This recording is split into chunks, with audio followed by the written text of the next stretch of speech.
You can't win, Darth. If you strike me down, I shall become more powerful than you can possibly imagine.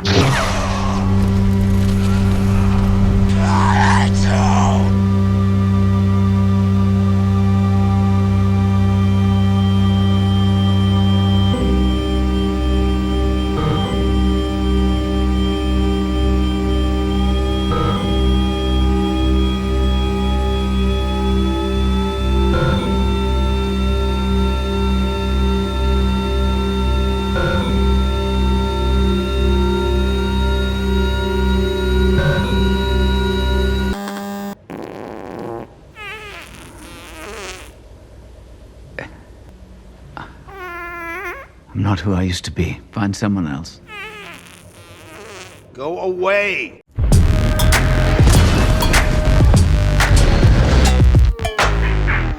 Remember at the end of Revenge of the Sith, after everything Obi-Wan had been through, he was still a strong Jedi wanting to do the right thing, a true hero that never gave up? Well, remember no more, because it's Obi-Wan's turn to be Disneyfied. So you know what that means.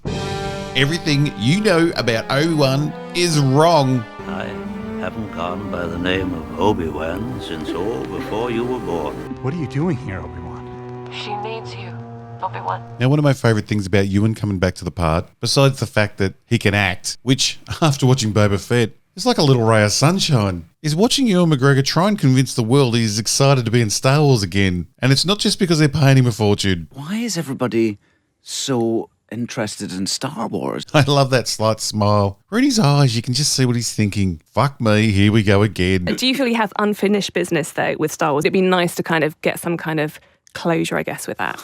No. But we've learnt that Ewan knows how to get the checks cleared. If I could meet one Star Wars creature, who would it be? Well, I'd like to meet Jar Jar again. Maybe we could bring him back. That's where it ends for me. I don't have a burning need to do it again or indeed any sort of fascination for the movies that everyone else seems to have. I don't really have that. So we start with what is already an odd choice. We are back at the fall of the Jedi Temple. And don't get me wrong, this scene is good. And any location that is not the deserts of Tatooine is a fucking blessing. But when opening a show called Obi-Wan Kenobi, a love character we haven't seen for close to 20 years, you would think they'd want to start by showcasing Obi-Wan. Is that kid meant to be Reva? Now, they could still have this scene as a flashback later on, but to open with it didn't really fill me with confidence that this show wasn't going to turn into the Reva show. What do we do now? We run. Those big screens that Lucasfilm shoot on are super impressive. We always feel the actors haven't got enough room to get a good run-up before crashing into one of the screen walls. Well, I suppose it could be worse. Let's go. How come we never see the Jedi run fast again? Then, slap me hard, we're straight back to the busiest fucking outpost in the fucking galaxy, Tatooine. The one story that should take us back to Tatooine comes out after Lucasfilm have just spent 3 years saturating us with shit Tatooine content. I just can't take seeing that same colour palette again for the third bloody show in a row. It reminds me of the stupid Walking Dead with its muted, earthy colour palette it used season after boring season. How come not one bastard was wearing bright yellow when the zombie apocalypse started? Anyhow, we're not here to talk about bad TV show fashion, but yes we are. I just did a whole video on the bad costumes in modern Star Wars. I should have waited to include these guys. The Inquisitors. Another wonderful creation from Dave Filoni, whose main talent is making bastardized versions of once great ideas. Like having people fly with lightsabers. Awesome. You fucking idiot. So you might have been mistaken in thinking with these cool get-ups and red lightsabers that we were getting some badass Sith action in this show. But you see, the Sith have this pesky rule of two thing, where only 2 Sith Lords can exist at any one time. Very cool concept that made the Emperor's and Vader's relationship more unique. The idea created a very dark, evil existence for the Sith, where the search for power outweighed any type of loyalty. Good.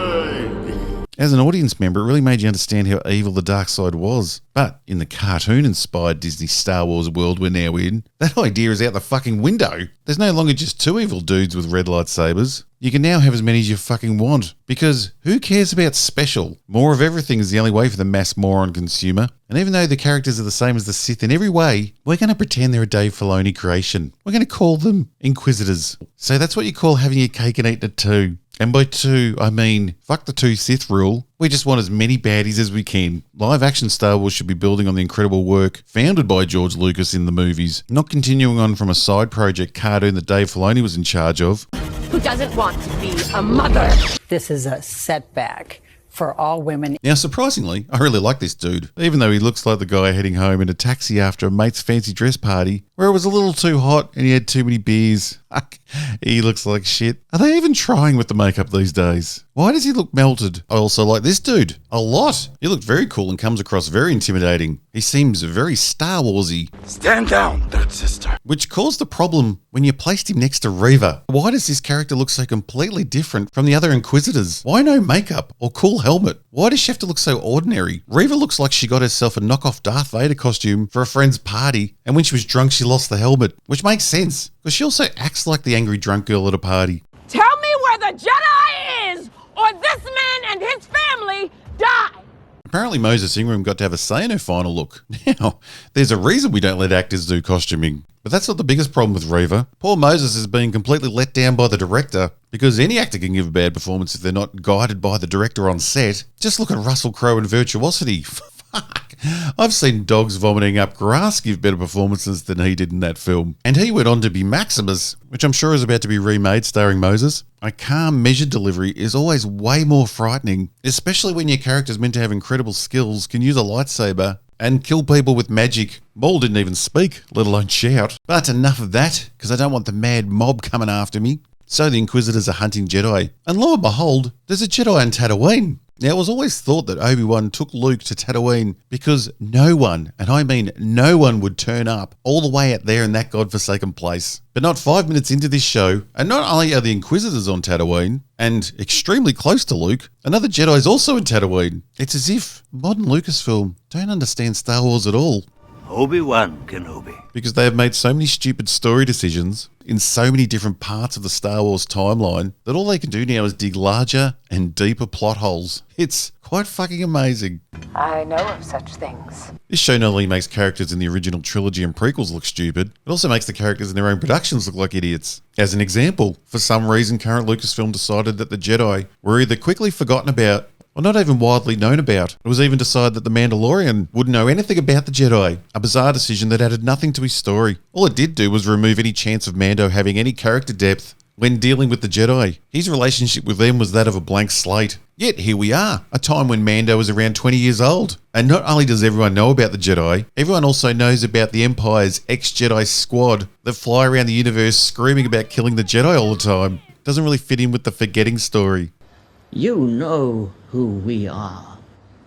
Inquisitors. You know what we do? You hunt Jedi. I know of such things. But worse still is how it makes Luke look like a complete idiot. Now, at least Luke had heard of the Jedi, but he knew very little about them. He had never seen or heard anything about lightsabers or the Force. The Force? Are we meant to believe that the Inquisitors were flying into town, cutting people down with lightsabers and using the Force, and somehow not one friend or shop owner or droid ever mentioned anything about the violent magic show that just happened in town? None of these people seem surprised about seeing a lightsaber or the Force, but old farm boy Luke doesn't have a clue. I'm guessing George wanted to establish that Luke lived in a far-off place that hadn't seen this type of lightsaber Force action since the fall of the Jedi. We must take them somewhere where the Sith will not sense their presence. And seeing as Luke has never left the planet, it was easy to believe he wouldn't know anything about lightsabers or the Force. But with all this going on around him only a few years before A New Hope, Luke now looks like an idiot. What is it? Father's lightsaber. So our first taste of the Inquisitors really sets up how up and down this show's going to be. We have a great scene where the Grand Inquisitor is explaining how he exposes the Jedi. Personally, I thought seeing as the Inquisitors are ex-Jedi, I thought they'd just be able to sense other Jedi, but apparently not. His way of relying on the Jedi's compassion for other people was interesting, right up to the point where these super powerful beings were stopped by the flimsiest awning in the galaxy. Their whole purpose is to track down and kill Jedi, and this bit of thin material made them give up on the chase. Watch who's after scraps. Scraps are all we have left. Then we should be hunting bigger prey. Scraps is all we have left? Then we should hunt bigger prey? Who writes this garbage? Only having scraps left would imply you've already got the bigger prey. Oh well, we then finally get to the guy that the show is named after. I never expected Obi-Wan to spend his days working in a fish factory, but Disney only know to do one type of Jedi, and that's as a miserable loser who has turned his back on the Jedi ways, which would be fucking fine if George's films didn't exist. Because if you've watched the George Lucas Star Wars films, this version of Obi-Wan doesn't make any fucking sense. Something you want to say? It would have been awesome if the Lucasfilm writers had used some imagination and done something like made Obi-Wan a complete undercover badass who lived in town before retiring up into the hills as old Ben. I'm sorry, I'm not ready to die. With all that Jedi training he had, he could have changed his identity and worked in security or as a local pilot that would keep an eye on everyone coming and going from the area to make sure no one was getting close to Luke. He could have been connected with all the people in the know, and his call sign could have been Airwolf. Then one day, bam, surprise motherfuckers, Airwolf's really a Jedi. Yes, that's just one idea, but anything would be good, as long as we don't get another old depressed Jedi that has just given up. Surely they're not going to do that again. And don't call me Shirley. A quick thanks to today's sponsor, Skillshare. They are lovely. Skillshare is an online learning community where you can learn a new skill or fine-tune those skills you already have. Skillshare has thousands of courses, so your only problem will be which one to do. Luckily, you don't have to choose, as all the courses are included with your membership. Join members from all over the world learning amazing skills like photography, filmmaking, comic book writing, animation, and songwriting. You can even learn all the ins and outs of being a YouTuber, from starting off a channel to turning it into a success. Oh, it's this guy's course, and I wish I'd done it sooner. Hey, what's up? I'm Marquez Brownlee, aka MKBHD. This guy really knows what he's talking about. He should do okay on YouTube. Oh, I see. That many subscribers. Next, I'll be starting the course dealing with negativity and online hate. For some reason, I think this course might come in handy. Now, thanks to Skillshare, and if you're quick, you can have a whole month free. The first 1,000 people to use the link below or my code ROBOTHEAD will get access to every course for a whole month at no cost whatsoever. Imagine how much more desirable you're going to be in a month. Get over to Skillshare today and tell them RobotHead sends you. Stand down, Third Sister. But if you do like the fish market scene and the return to home writing scene, you're in luck. This first episode has so much filler, we get to see him at work and travelling home 3 separate times.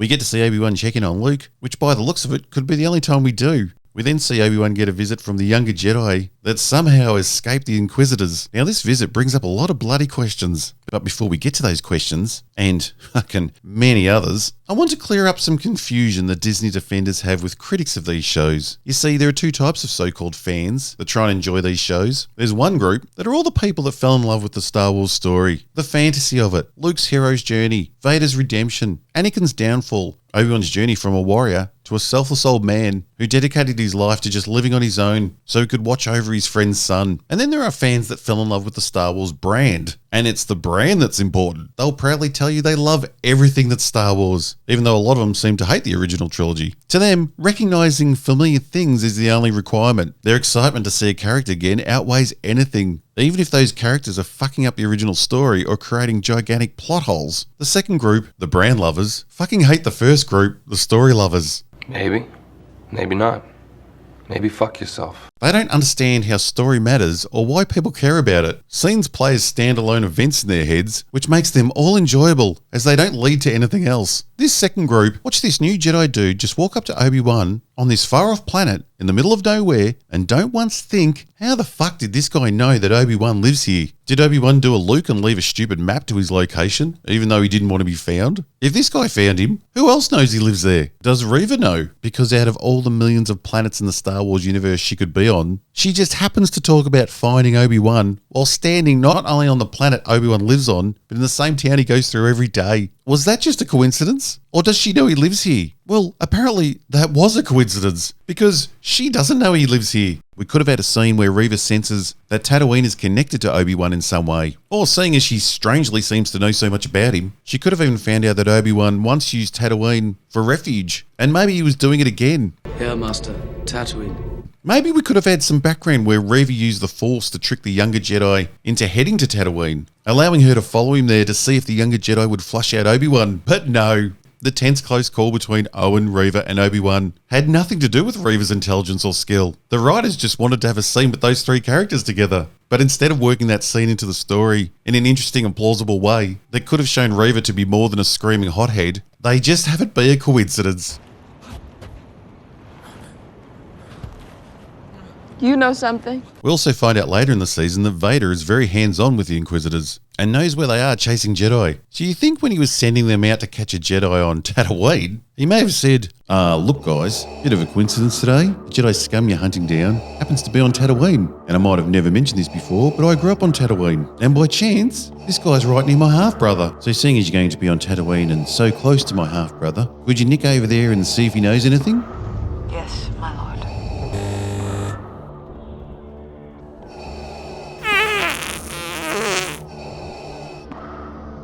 We must take them somewhere where the Sith will not sense their presence. Yeah, to be fair, we all knew it was questionable that George had Anakin coming from Tatooine after we knew Luke had been hiding out there his whole life. But it now even seems more ridiculous that all this was going on, and not once did Vader tell his henchmen about Owen, or that he's a person of interest.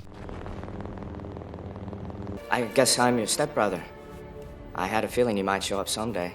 You have no rights here. We're not under the Empire's... Hand cut off. Yes. I'm taking full credit for that. I know Robot Head is hugely popular at Lucasfilm, so I'm happy to see someone's been there taking notes regarding my big whinge 3 years ago about the sequels not having enough limbs getting cut off by lightsabers. What? Just nicked again? What? Why isn't his head off? What is it you think you will gain by capturing him? When I'm old. Speaking of Uncle Owen, of course, Uncle Owen hates Obi-Wan, and this makes some sort of sense because when they meet, Obi-Wan is portrayed as an idiot who learnt absolutely nothing with his time with Anakin. Talked about this. When the time comes, he must be trained. Like you trained his father? Hey Owen, nice burn. But remember when you let Shmi die as a Tusken sex slave? And I have to point out, everyone always talks about Obi-Wan having a tough 19 years as he went from looking like this to this in that time. But no one ever mentions Aunt Beru's fall off the cliff. Fucking sexist. Obi-Wan's whole story in the prequels was witnessing Anakin's rise and fall. He contributed to the rise and fall by continuing Qui-Gon Jinn's training of the boy that Yoda had warned was too old to start Jedi training. Anakin was 9 years old in Phantom Menace. Luke already looks like he's pushing 9. When the time comes, he must be trained. Obi, do you ever learn? So even though Owen didn't know Anakin and had only met him briefly and would most likely know very little about what happened to him, because I don't think Obi-Wan was hanging around the moisture farm on weekends, laughing around the barbecue about younglings dying, and Anakin cooking better than those steaks. Smells incredible out here. Christ, Anakin's the whole reason Obi-Wan is hiding on Tatooine and the reason the Jedi Order fell. But none of that matters because the Lucasfilm writers have Obi-Wan forget everything that happened and then have Owen remind him that it didn't work out so good last time. Lucasfilm really hates Jedi. Go away! The Lucasfilm writers so often write from the perspective that the characters have watched the movies. They give them connections that don't exist in the story. Han knew Obi-Wan for a matter of hours, and Princess Leia never met him except at birth, but they called their child Ben after him. Hang on, we're about to retcon that. Rey didn't even understand who Luke Skywalker was 24 hours before telling him they needed the old Luke back. She also only spent a couple of hours with the guy, yet took his name, a name that should mean fucking nothing to her, unless she's watched the movies. And this is what's happening here. Owen didn't watch the prequels, but somehow he knows what happened between Obi-Wan and Anakin, and how Obi-Wan got it wrong. And not only that, he has to remind Obi-Wan what happened. Fucking ridiculous. My responsibility, Owen. Well, I'm his uncle. Well, could call yourself an uncle. I mean, it's true your dad, the slave owner, did start having sex with one of his slaves. So technically, yes, you are an uncle, but not by blood. So leave him on the farm with his family, where he belongs. But I haven't even mentioned the biggest fuck you this show gives to the original trilogy. This series is actually about Obi-Wan going off on an adventure with Princess Leia. Sorry, Luke, but Disney hates your guts. My duty is to the boy. What about your duty to his sister? She's as important as he is. Princess Leia's stepdad asks Obi-Wan to rescue the kidnapped Leia. Now, before listing the reasons why this is completely ridiculous and breaks the original trilogy and the prequels, I want to first point out, I like young Leia. I'm not so sure by the way she acts that she's not actually a 35-year-old midget, but I think she was a great choice to play the young Leia. I'm also happy to visit her so we can get away from the bloody desert. So if they wanted to set a whole show around the adventures of Leia, well, no problem. But in Star Wars, Leia and Luke were separated to protect them. Leia was to live with a royal family who have guards and a whole bloody army to protect her. Luke was to be protected at all costs by one silent Jedi guardian. Well, apparently I was wrong about all that because these dumbass writers have Obi-Wan leave Luke alone in the desert to go look for a princess that should have a whole planet looking for her. We were just showing the Inquisitors hanging around Luke's town looking for Force-sensitive people. So it's probably not a worse time for Obi-Wan to leave Luke alone. We cannot let this become public. It It would draw too much attention. Pops doesn't want to draw too much attention. Attention to what? That his royal daughter that everyone knows is missing? Sending the most wanted man in the universe is a better way to draw less attention? Instead of setting your royal guard to save your daughter, you sent a guy that could be detained and executed at any moment. Oh, these writers are so fucking stupid. I can't leave the boy. This isn't about the boy, and you know it. No, Pops, it is about the boy. It's totally about the boy. Protecting him is Obi-Wan's only job. You and your army are meant to be protecting the sister. Hidden, safe. The children must be kept. My wife and I will take the girl. I will take the child and watch over him. And it's not just about protecting Luke. Obi-Wan is a Jedi in hiding, like Yoda, who's off living in some muddy bog somewhere. Yoda didn't choose that life because he was afraid. Yoda and Obi-Wan are trying to preserve some remnants of the Jedi Order. If they get wiped out, that's it for the universe. Until the time is right, disappear we will.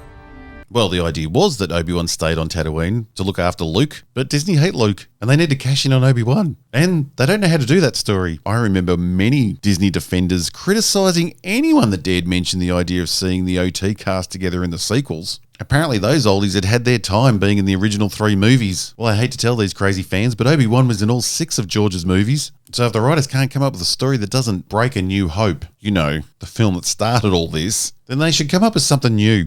General Kenobi, years ago you served my father in the Clone Wars. Oh, fuck off. No. So we're making it a thing now that Jedi, for no apparent reason, bury their lightsabers in the middle of nowhere. Thanks, JJ. It's always fun watching these shows try and fix the insanity of those sequels. But having Jedi bury their lightsabers, like a dog burying a bone, doesn't make any sense. Obi-Wan's sole job is to protect Luke at any cost, from either getting murdered or being taken by Vader so he can be trained up for the Emperor. That's a pretty big responsibility for Obi-Wan, keeping the Dark Lord's son from his father in the hope that it might save the future of the universe. But what's he going to do if he finds out Vader's on his way? Jump on the camel sloth, race out to his little hidey spot, which will be a real bastard to find because sand dunes constantly move and change, dig up his lightsaber, and race back to stop Luke being taken. Doesn't seem the greatest plan. In reality, what Obi-Wan should be doing is training every bloody day. In your solitude on Tatooine, training I have for you. He was a Jedi Master that witnessed firsthand what happened when this bloodline he's looking out for fell to the dark side. He might want to be a bit more ready for action. Also, when someone is a part of what is essentially a holy war and then is persecuted for their religious beliefs, that of being a Jedi, they don't normally blame and turn on their own beliefs. It usually makes them more devout. They usually want some type of justice. But this is Disney, so we're working with hacks here. I'm not who I used to be. So we're only 1 episode in, and we've already lined George Lucas up and kicked him square in the nuts and shat all over his original story and life's work. What a wonderful company Disney is. Now, I don't want to skip over the true highlight of episode 1, the kidnapping. What the fuck is Flea doing here? Why do we have to have these stupid cameos? And for the youth out there, a Flea is a bass player from a popular 90s band called the Red Hot Chili Peppers, a once great band that thankfully stopped in the 2000s before they became old and pathetic and started churning out absolute shit music. Now, I don't know if the second unit director shot the kidnapping scene, but whoever did it did a horrendous job because it's laughably bad. Now, not Boba Fett's scooter bad, more like Three Stooges bad. For the youth out there, the Stooges were a popular band in the 70s. That's peanut butter. The kidnapping chase felt like being in one of those weird dreams where you either can't punch hard enough or you can't run away fast enough. No one's legs in this scene move properly. And for some reason they can't reach out with their arms and they just keep running into things. It's really fucking bizarre. So yes, Obi-Wan decides to leave Tatooine and in turn fucking let Luke fend for himself. And what a wonderful disguise he's wearing. He looks just like a Jedi. Continued in episode 2, where we get more weird chasing. Use your arms, Obi-Wan.